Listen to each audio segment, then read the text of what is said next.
time. Well, Flint River water tastes like turpentine. Well, they lied about the water. Now people are sick and dying. Hello, Radio Free Flint, and your host, Arthur Bush. And today we have a fabulous show. We have a great businessman and pioneer in many ways. His name is Leo Seide, and I am really honored and delighted that Leo would take time to speak with us. So welcome, Leo Seide. How are you today? I am fine, Arthur. It's nice of you to call, and I am in the assisted living facility down in Charlotte. Leo, you spent your whole life in Flint, so you have a bird's eye view of many changes over the years in the Flint community. And I hope for the short time that we have, we can share some of your thoughts about how Flint's changed and some of the things that made Flint a great place for you to raise your family and to be a business. Let's start You said the right things, Arthur. Let's start right there. What is your claim to fame, Leo Seide? God, my claim to fame. Well, one thing I remember is that Tom Mercy called me the grandfather of golf in Flint. I remember that one. It was fun. It was important. And it started golf in Flint. I think it was in 1957, maybe. And Carling Open was the sponsor. And Mercy and I were drinking a beer in the backyard on a Sunday. And I said, I got a free ticket to, I forget what it was, St. Louis or someplace for a golf tournament. He at least sent me a bus ticket. The more we talked, the more we drank. We said, Flint's never had big time golf. We should do something about big time golf for Flint. I said, well, Carly is building this brewery out in Frankenwood, additioning and remodeling it to open up in the spring. And I said, maybe they bring their tournament here. They are the third largest fundraiser in golf. That was $37,500. That's how much you had to pay? No, that's what the first prize was in those days. It was less than that. Maybe the net, I don't remember. Yeah, the winner was Paul Harney. He won like $12,000 something. But I think that the interesting part of the story might be for you was when I called the Carling Brewery on a Monday morning to say, yeah, I got a great idea. And I knew the executive vice president. He was a nice guy. And I said, Bob, I said, you're a sponsor of big time golf. Flint has never had big time golf. If you brought that tournament to Flint, your brewery's opening up pretty quick. You'd be a hero. What year was this, Leo? I think it was 57. I think it was. And then it was hosted at Flint Golf Club? Well, we looked around at the various clubs, and Flint looked like the best opportunity. So after I called them, they called me back an hour later and said, it wasn't a bad idea. So they came to town, and we cruised the three courses, and they selected Flint. It was Atlas, Flint, and I forgot where else. I don't remember. Warwick? Warwick wasn't open. Warwick didn't open until the next year. And that therein lays the reason, I guess, again, because it was such a success that the Buick guys at the Flint Golf Club saw the success that it was and decided to bring that. And Warwick just opened up its golf course, and they brought the Buick Open. They didn't have, and they started it in Flint. And Warwick, it must have been 58, I guess. And so the rest is history, but they call me the grandfather of golf. Oh, the grandfather of golf. That's what the Flint Journal called me, yeah. Grandfather. In fact, I got an article somewhere about it. Then how did Jerry Rideout get to be the father of the Buick Open, but you got to be the grandfather? Well, I was the father because I started the year before, and they saw the success, and that's when they picked up the Buick. Oh, you were the year. Carling Open. Oh, I was Carling. I was a Carling distributor. The Carling Open comes to Flint, and Flint hadn't seen anything like that, and it's hosted at the Flint Golf Club, which is located off of Atherton Road. That was before Harry Barrett came along. We interviewed Harry Barrett. I really am not trying to. I think Roger Van Dyke in those days was the pro. I remember the assistant, but Harry moved in there around that. I don't. He's been around forever. Yeah, the mid-'60s he came in. That sounds right. So, Leo, you lived in the neighborhood of the Flint Golf Club at one point. Yeah, we moved there. Must have been the 60s, I guess we moved there. Chicky remembers these things, but I don't. That's okay. We built a house and we're off of Unloosley, right near the golf club, and we enjoyed it very much. I was talking many years ago, and I heard this story, and I didn't hear it from the horse's mouth until quite a number of years later. I heard this story that at one point, the Flint Golf Club, as many of these golf courses of their time, including the Detroit Club and others, didn't allow blacks or Jewish people or even women to play or belong to the club. So that was true. Yeah, that was true at the time, but that didn't bother me because I knew a bunch of people who were there. Jim Murray and Jim Murray. He was a super guy. Jim Murray is a former president of the club. He was a banker. Yeah, he was a nice guy, and he was friendly to our kids. And growing up, his daughter and my daughter ran together and became buddies. And I felt I shouldn't hold back. That's what of course, they wanted. So I put it together with the people at the Flint Golf Club. And at that time, I think president of the club was Tom Gleason, the Volkswagen guy. And so I knew all of them, and I didn't want to hold back. And I ran with them often, social events, but I never was a member of the club because I didn't have Jews. But, you know, I don't want to get hang up on stuff like that. And so I put it together, but they did ask me to join a few years later, I think. I don't remember when, but they did. And I was honored by that phone call. And so I didn't know what the hell to do. So I called my rabbi and I said, Rabbi, what the hell do I do? I said, these are guys asking to join. They don't have Jews over there. And he said, well, listen, if they want you, you go. He said, and maybe this thing will open up and we'll have a different relationship. And so I called up my buddy, Milt Warren. He was active. He was a nice guy. Lived down the street. Our kids were friendly.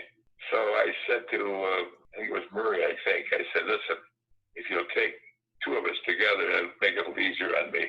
So they agreed to do that. You know, it was nice. People were very nice to me. And I have no quarrel ever. In your own humble way, broke a barrier at in my mind, the most prestigious club.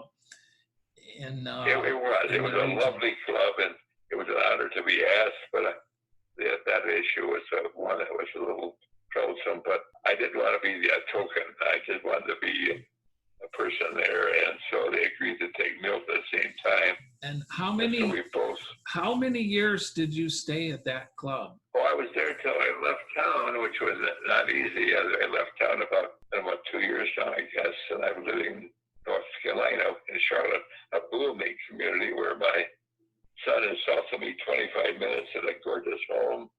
And my granddaughter is north of me about the same. You would have been at the Flint Golf Club for about 50 years. I would think I've forgotten this. It's been so long, but I miss it. And the people, and I'm saddened to hear that ain't too busy. But I guess that's golf clubs around the nation. Things have changed. Nobody's playing golf. But I had a great time with that tournament. One of the things I want to tell you about before we forget, I had a phone call from a beer distributor down in St. Louis or somewhere. He said, there's a kid on tour. He said he's coming to Flint for his first event. Make him feel welcome. I said, sure. What's his name? He said, Harold Palmer. I said, never heard of him. He said, well, he's a nice kid. Make him feel welcome. And he came to town. He was at the practice range all by himself. I took movies of him, and we had a nice relationship for a few days. It was great. You brought Arnold Palmer to Flint, is what you're saying. No, I didn't. The tournament did. I see. The tournament brought Arnold. But it was his first event on Pro Tour. It was in Flint.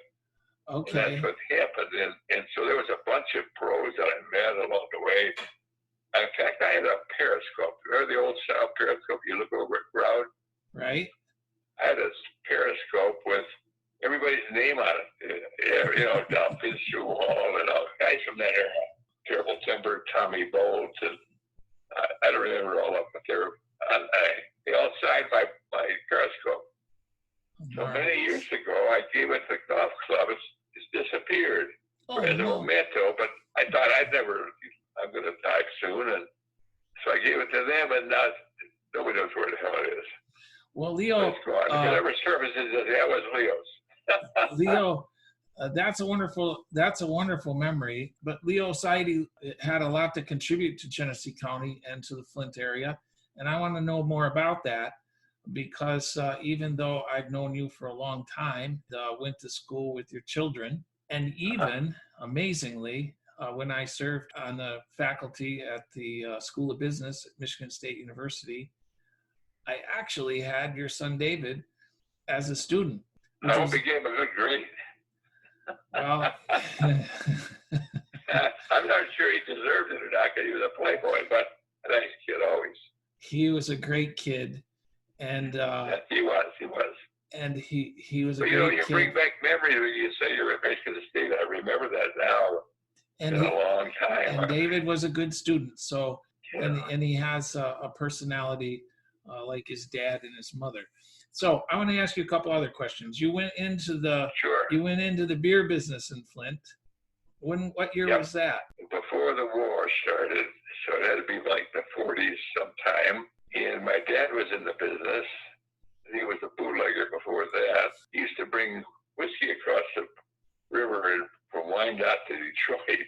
My uncle, he lived in the Flint Tavern Hotel. He drove a yellow Packard convertible and carried a gun. I remember him. I was like 4 or 5 years old then. But that was the dry days.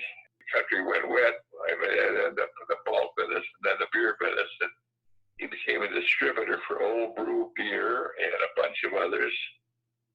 And so I started in the late 40s, and I became the largest seller of war bonds in the county. Because why? When they wanted beer in the dry days, it was tough to get beer. And my dad, they would come in to buy beer, and he'd say to them, "Go see Leo." I go, and they would buy war bonds, and then I would say, "Go ahead, Dad, good beer." So that's what had happened. My younger listeners need to understand what a war bond is. That was you bought a bond that helped to contribute to the defense of the United States at that time, correct? That's right. Yeah. And That Leo, was a fun time.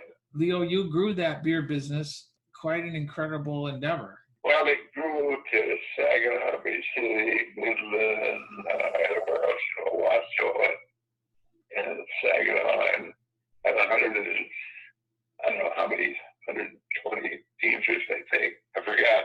What brand were you selling? Well, I was in the Coors business, Schlitz and Miller's in Owasso, and had various brands. I was the youngest kid that's active in the. I got a good story for you out there if you're looking for stories today. Well, I'm going to listen to any story. Any story you have to tell, I'm willing to listen. But let me finish. Well, I got one that I think is very important. Okay, go ahead. In the 1960s, my friend was Governor John Swaiten, a nice kid, double amputee. Yes. We had a lot in common that we ran together, as best he could. But he said to me, well, I was president of the state association at the time, as I was a young kid. I became the president. We became friendly, and, I was one night in his office in the legislature session, and I say to him, John, you can't raise the beer tax. You'll kill my industry. He turns to his own currency, his secretary, and he says, cut the beer and raise the cigarettes. And so it happened, but in a half hour they went back in and it was done. We were part-time legislators then, not the full-time guys. And what was amazing to me, Arthur, was downtown Lansing was full of bars and restaurants and retail shops. And now they're full of offices. Yes. Part-time legislators are now full-time. Yes, they made And an industry. they made a full-time life out of it. It just turns me because political guys today ain't the same as they were back in my day. Now, Leo, did you ever get involved in the John F. Kennedy campaign? Oh, sure. We were involved, and it was fun. We were invited to the inauguration with the governor, and we had a great time over there. And my memory was it snowed like the Dickens, and they didn't have snowplows those days in Washington, so the National Guard was out with snow shovels that day shoveling the snow. There goes Chicky in her beautiful gown and glasses to the ball. So you and your wife It was fun. went dancing in Washington and Oh, celebrated. yes. She met celebrities, David Blakely, and he just loved it. It was a great, great thing. But Arthur, my memories go to so many places that you know, I want to finish the story on John Swainson because he deserves it. Okay, go ahead. He was a one termer, and he said to me one day, we had a monthly board meeting around the state, and I was chairing the meeting. So he says to me, "You're going up to the Upper Peninsula." He said, and I said, "Yeah, I'm going to." He said, "I want you to go to Newberry, the mental institution, and don't tell them I sent you, and I want you to walk through it." So I go with Lightning, my friend, the bartender from the Grand Hotel, and he drives me then. We go up to Newberry. We have our board meeting. I say, "Okay, guys, we're going to the mental institution." They said, "We ain't going." So I forced about 6 of them to go. So we walked through the mental institution. They took us through, and it was a sad mess. The guide says, "You want to see the children's ward?" I said, "Certainly." The rest of them said, "Hell no," and they walked off on me. And so Lightning and I went through the children's ward, and some little guy at the end says to Lightning, "Take me home, Daddy." And Jesus, he broke up so bad. Oh, I got back to Flint, and I called the governor, gave a report. He said, "Thanks very much." A couple of months later, 3 buses went from Coldwater, where there was a hospital, to Pontiac, to Lapeer, and I think that was it. Channel 12 did a documentary, "The Wind is Rising." It won an award. It raised money for mental institutions. And what gets me is it happened on my watch, and I thought, boy, that's marvelous. But the sadness is all those places are closed. Where are those people? On the street or somewhere? As you That's know, the sadness out there. as you know, Leo, That's my best story. and I'd like to tell the Yeah. people, because the younger people that are listening to this might get a kick out of it. I hope so. And when I was in college, we could drink in Michigan at the age of 18. Right. And I didn't drink beer. But when I got to college, all the kids down there were talking about this beer, and it was called Coors beer. Uh-huh. And the problem with getting Coors beer to Michigan was it was not pasteurized. So they couldn't make a beer that could be kept long enough to travel from Golden, Colorado to Michigan. And so every once in a while, somebody would go to Colorado and bring back this beer, and it was a great prize. And then comes along, It was, Arthur. Yeah. and then comes along this guy, this pioneer, and his name was Leo Seide. Tell us that story of how Coors beer got to Genesee County. I remember it well, Arthur. It was he did pasteurize the beer in the end, but I decided that we should have it, and I contacted the Coors Brewery, and Bill Coors himself, the owner, came to Flint. We had a big cocktail reception at the Genesee Tower building, what they call that club. University Club. The University Club. Yeah. We had a big luncheon there for them. Everybody greeted them warmly, and it was a nice thing, and we had a kickoff of Coors. But organized labor didn't like it. So I had a host of friends there. I went to school with Jack Wagner, and, these were guys I knew from all my life. And I had the brand, and so it was boycotted a bit. It had an effect, but we made a pretty good splash with it. The nice thing that happened, ultimately, they had a Labor Day parade down Main Street every year, and they asked me to march in the parade with one of my beer trucks. Well, I took a big beer truck and all my boys, they were dressed up nicely, and I took Chicky. I said, the 2 biggest guys they had, now you stand on both sides or any trouble, get her to hang out of there. And so we started down the street, and we were cheered, and it worked out nicely, but it was a bit of a battle in between. Well, let's talk about Chicky for a minute. Where did you meet her? Chicky was, her dad had the Volk stores, and I saw her in Uncle Bob's restaurant. Who the heck is that? What's the name of the restaurant? Like 19 years old, and I was 29. What was the name of it? The Vogue, downtown Flint. No, I know. We're in the corner, across from Heisters, on the corner. Right. Her family owned the Vogue, which most people listening to this. They owned the Vogue, and it was a thriving, big department store. And in fact, her dad used to have the new cars, which were a big deal. he put a new Buick or Chevrolet in the window every time the new models came out. The opening of the car dealerships, new cars in the fall of the year was a big deal. And Right. Algay was my closest friend, and he just died this last year. Downtown at that point was quite a thriving place, and the Vogue was ring center of all that action, wasn't it? Oh, it was, yeah. We ended up buying the Eichner building and put it together, but they redid the job on it. I'm told now they redid it again, so right. I think I'm honored by your phone call, Arthur. Well, no, but I want to ask you a few more questions. Don't get away so fast. Now, sure, go ahead. You obviously have seen a lot of changes in Flint and Genesee County in your lifetime. And what I'd like to know is, what is it about Flint that makes it such a special place? What is it about Flint that made you a successful business person? What is it about Flint that allowed you to have such a good life? So, Arthur, I'm glad you asked that question, because important to me was my relationship. I lived in the North End. I went to Northern High School. I had a mixed group of friends, black and white. I didn't cultivate them, but they were friends of mine. And we played ball together, and we ran together. And Paul Taylor used to have a liquor store over in Chicago, and he was serviced all the after-hour joints. And so I had nothing to do. I was single in those days, and I just got out of the war service, and I didn't want to go to college because those kids didn't know what the hell was going on when I got over there. I turned around, come home, I said to my dad, I want to get in the beer business and be a truck driver. So that ended that. You quit college to be a truck driver? A beer truck driver? I only was there one day, and those kids were just playboys and kids at 18 years old. I just came out of a foxhole for 3 years and, do louse once a month and that kind of stuff. And it was, why I survived, I don't know, Arthur, but where were you at? Italy. I walked it from Naples to the Austrian border.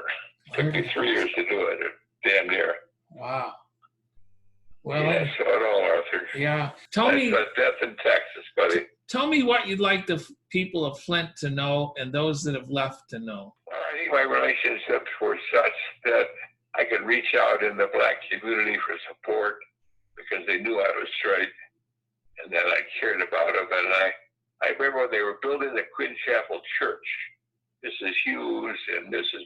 Perrin, who were nice ladies whose husbands owned big bars in the North End, and they were building the Quinn Chapel. It was the preacher was there, and they invited me over, and I go over there, and there they are. He's sawing wood, and they're pounding nails, and they're building the church up ground. It'll be the church that it is.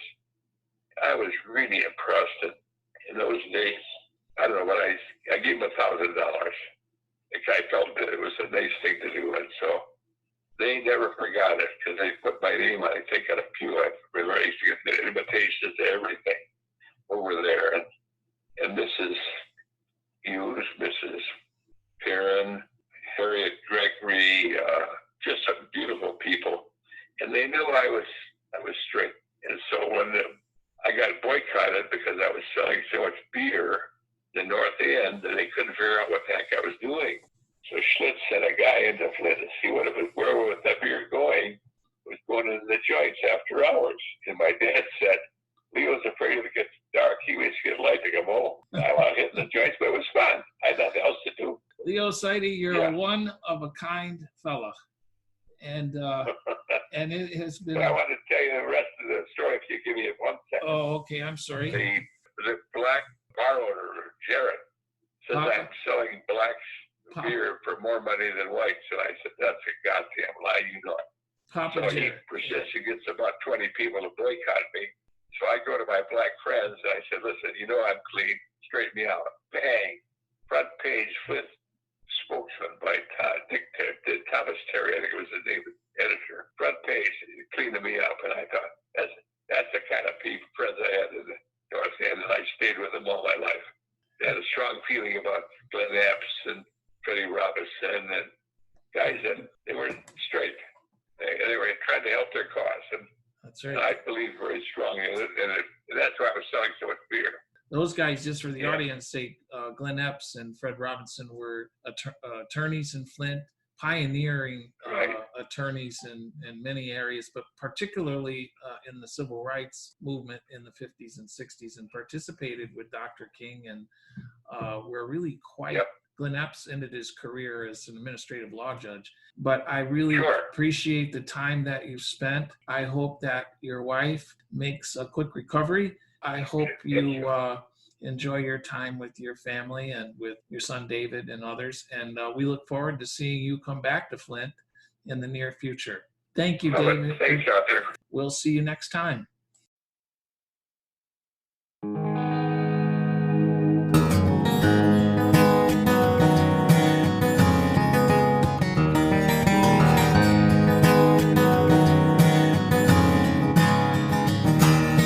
Telephone rings, have you heard the news? Carrion crows coming home to roost. Over at the plant, you know something went wrong. Take the children and run. They say they'll fix it if we only stay calm. Go back to your factories, go back to your homes. Don't get excited, don't you lose your cool. And those bosses will share their power with you. Take the children and run. Take the children and run.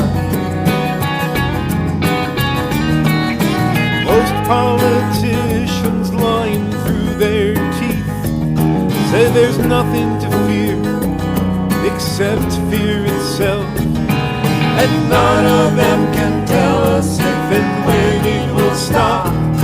And they may come and visit, but they won't drink a drop.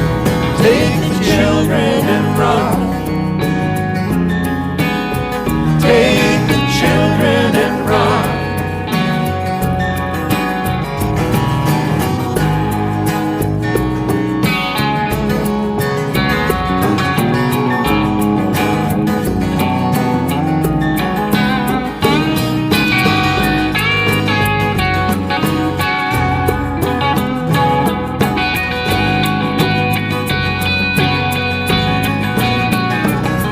You're on the commission and you're 60 years old. You make a deal with the devil and your profits unfold. But 20 years down the line and that little girl is in the prime of her life, and her blood cells grow wide. Take the children and run.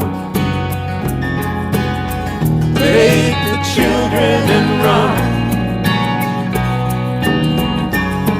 I saw people lined up in the morning haze to find enough water to get through a day. It's the lasting legacy of greed and neglect, and we know the truth, and we won't forget. Take the children